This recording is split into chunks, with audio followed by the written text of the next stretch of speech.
Bismillahirrahmanirrahim. Assalamualaikum warahmatullahi wabarakatuh. Selamat berjumpa di dalam KBM Kimia untuk kelas 12 MIPA di semester genap. Dalam kesempatan ini kita akan bahas tentang protein. Nah, protein itu adalah senyawa terpenting penyusun sel hidup. Protein juga berfungsi biologisnya. Protein sangat beragam, antara lain sebagai pembangun, pengatur, pertahanan, dan sebagai sumber energi. Yang C, protein merupakan polimer dari sekitar 20 jenis asam alfa-amino. Yang D, massa molekul relatifnya berkisar dari sekitar 6.000 hingga beberapa juta. Unsur utama penyusun protein adalah C, H, O, dan N. Yang F, banyak juga protein yang mengandung belerang dan dalam jumlah yang lebih sedikit, yaitu mengandung fosfor. Yang G, beberapa protein mengandung besi, mangan, tembaga, dan iodin. Nah, sekarang kenali dulu. Tadi itu protein ini adalah terbentuk dari asam amino. Nah, kita lihat dulu asam amino ini seperti apa. Asam amino adalah suatu golongan senyawa karbon yang setidak-tidaknya mengandung gugus karboksil atau COH dan satu gugus NH2. Inilah gugus asam amino. Gugus R ini adalah gugus pembeda antara asam amino yang satu dengan amino yang lain. Inilah R inilah yang membedakan apakah asam alfa amino, apakah termasuk amino, glisin, alanin, itu semuanya ditentukan oleh yang alkil ini. Contoh asam amino.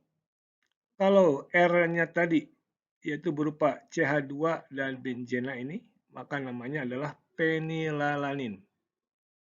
Sedangkan jika ini berupa, ini ada karbonnya ada 4 ke bawah, maka disebut dengan lisin. Itulah pembeda asam amino untuk protein.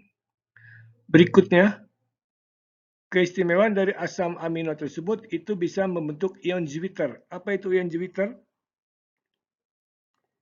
Ini asam amino dalam bentuk netral ya. Ini dalam bentuk netral, di mana nanti H-nya itu pindah ke N di sini, yang mengakibatkan di sini N-nya kelebihan H+, sedangkan O kekurangan H+. Sehingga di sini di N-nya kelebihan positif, di O-nya kekurangan negatif.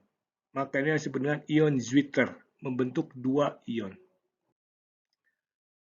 Berikutnya kita mengenal juga ada asam amino esensial dan juga ada asam amino non-esensial.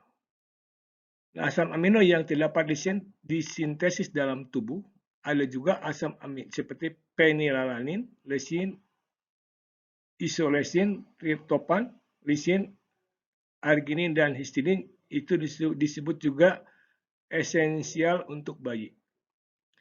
Adapun asam amino non-esensial, asam amino yang dapat disintesis dalam tubuh. Contoh asam amino esensial itu valin, leucin, isoleucin. Jadi asam amino itu dibagi dua, ada yang bisa disintesis dalam tubuh, ada yang tidak. Berikutnya, nah, ternyata protein ini memiliki ikatan peptida. Dan ternyata pula protein ini merupakan termasuk ke dalam polimer. Nah, seperti ini. Monopeptida ditambah dengan monopeptida, maka memiliki ikatan peptida sehingga disebut dengan dipeptida. Ikatan peptida itu adalah ikatan antara CO dengan N.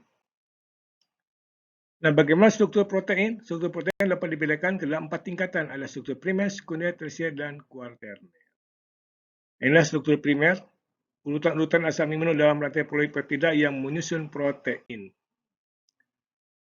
Sedangkan ada juga struktur sekunder. Struktur sekunder berkaitan dengan bentuk dari suatu rantai polipeptida. Oleh karena itu, adanya ikatan hidrogen antara atom hidrogen dengan atom oksigen dalam suatu rantai polipeptida menggulung seperti spiral.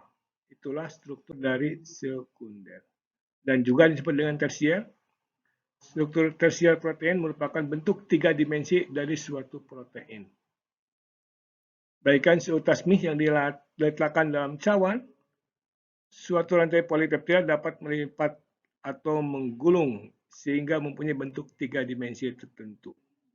Struktur subunit unit dalam protein oligami, struktur kuaterner, dan inilah yang terakhir adalah hidrosis peptida.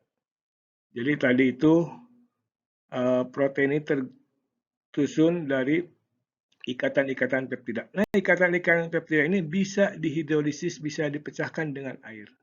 Seperti contoh di sini, gliserin akan menghasilkan glisin. Itulah materi pembelajaran yang bisa disampaikan untuk bahasan tentang polimer yang berhubungan dengan protein. Barangkali nanti di lain waktu bisa ketemu lagi. Assalamualaikum warahmatullahi wabarakatuh.